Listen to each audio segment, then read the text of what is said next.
નવસારી જિલ્લાના રણકુવા ગામ ખાતે નવસારી પોલીસને બાતમી મળી હતી. દમણથી વિદેશી દારૂ ભરીને સફેદ રંગની કેટરા કાર આવી રહી છે. આ બાતમી પોલીસને મળી હતી. પોલીસે આ કાર પકડવા રોડ જામ કરી દીધો હતો. પોલીસને કર્મી રોડ ઉપર ઊભા હતા. આ દરમિયાન બાતમીવાળી કાર આવી હતી. કારના ચાલકે ટ્રાફિક જોતા જ કારને બેફામ હંકારી હતી.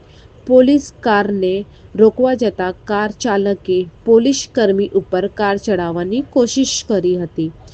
સૂત્રો દ્વારા જાણવામાં આવ્યું, દમણના નામચીન બુટલેકર કિરણ ઉર્ફ ચાન્યો ભાવેશ દલવાડા નીલિયો ઘોડીની કાર હતી એવું જાણવા મળી રહ્યું છે.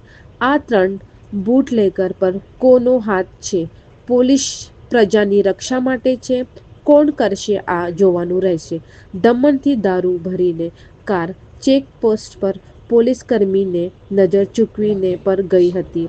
દમણની લક્ઝરી કારોમાં દમણથી દારૂ ઘુસાડવામાં આવે છે, જેવી કે ઇનોવા, ફોર્ચ્યુન, એક્સયુવી 700, સ્કોર્પિયો જેવી કારોમાં દારૂ ઘુસાડવામાં આવે છે. જ્યારે વલસાડ જિલ્લામાં પોલીસ દ્વારા બુટલેગર પર લાલ આંખ આવી છે. Sheetal Patel, news horse, Vapi.